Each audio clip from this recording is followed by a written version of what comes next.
Hello, friends and enemies. Today we are doing something we have not done in quite some time and doing a book review. The book in question is A Kiss Across the Ocean, Transatlantic Intimacies of British Post-Punk and U.S. Latinidad by Richard T. Rodríguez. Richard T. Rodríguez is a professor of media and cultural studies and English at UC Riverside. Now, I know this isn't about Latin America or Latin American bands. It is about Latinos, that is, people of Latin American heritage in the U.S. who like British bands. I'm not going to bother making up some excuse about how it's actually relevant because, spoiler alert, many of the things discussed in this book are actually pretty specific to being a Latino in the U.S., something I don't think my followers who are Latinos in Latin America will particularly relate to, but maybe they can relate to it on some of the other fronts. Basically, it's just tangentially relevant, and I liked this book and wanted to give it attention. Before I go any further, please remember to like, comment, and subscribe for more content related to goth music from Latin America, or, as the case is in this particular book, things tangentially relevant to that. This book was pretty interesting in that it was a music subculture book, but not like one I had read before. We've read a lot of those run-of-the-mill history of goth, history of punk books, which can be entertaining on their own right when done well, but it was more focused on the fans than the artists, in a sort of academic analysis sort of way. As those of you who follow my other social media accounts, or may have seen some of my other videos, may know, I'm in grad school.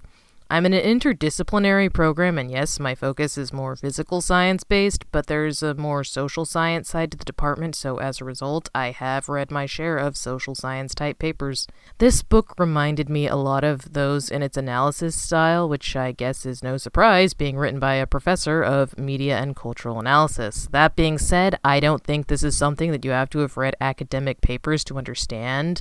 There's no interrogating epistemological ontologies or anything like that. It's pretty accessibly written. In some ways, this book is somewhat autobiographical on Rodríguez's part. Specifically, each chapter focuses on a different British post-punk artist from the 1980s and talks about their relevance to the U.S. Latino community. These chapters often begin with an anecdote from the author's life, usually a memory from his teenage years about when he discovered the musical act in question or interacted with a fan. They aren't all goths specifically, and some would argue they aren't even all post-punk, which the author does address, but they are all from the same era and have overlaps in fan base. These artists include Susie Sue, Soft Cell, Adamant, Bauhaus, and more. He does not talk about Morrissey, as the whole Latinos love Morrissey thing has been discussed to death. Now, if you live in Southern California, chances are most of the fans you personally know of these artists are Latino, and Richard T. Rodríguez here is here to express why, and the appeal they have to Latinos specifically. Well, depending on the artist, they have a different history, but the big appeal with goth and post-punk artists overall is largely the theme of the outsider, hence why I made the point about how this is relevant to Latinos in the U.S. as opposed to Latinos in Latin America, because obviously someone who is a Latino in Latin America isn't otherized that the way that a Latino in the U.S. is for that specifically. It's a bit funny. You see people in Latin America mocking Latinos in the U.S. saying, oh, these gringos are so silly for thinking they're Latinos when they're no different from anyone else over there. It's like, how about you turn your efforts to all the Anglo-Americans and say instead to them, you're so silly for thinking these people are different from you.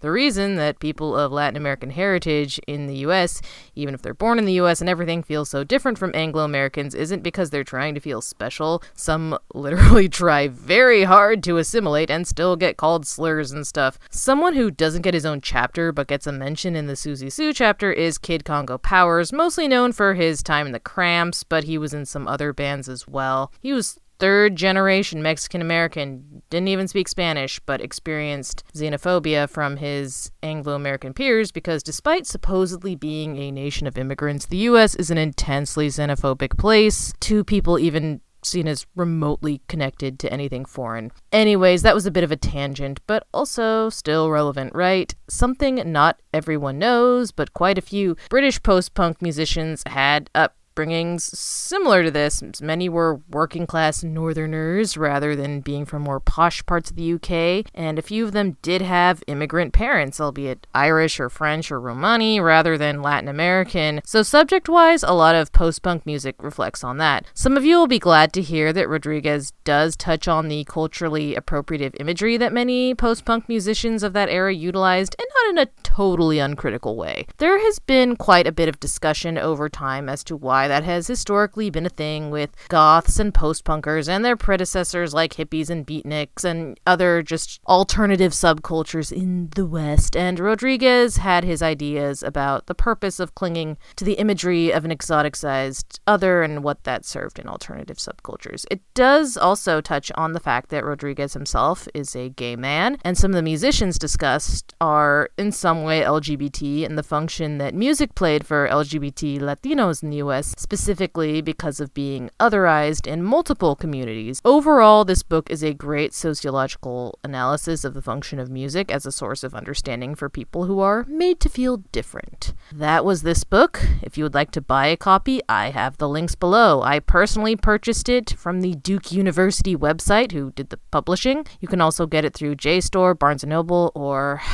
if you must, Amazon. For those of you who live in San Francisco or the San Francisco area, I saw a picture of it available at City Lights Bookstore if you've been there or know where that is. I also have the author's social media links listed below in case you want to follow him, because he's a pretty interesting guy. If you want to follow me elsewhere on social media, my link tree is in the description as well. I just got an account on Threads if you want to follow me there. Until next time, bye now.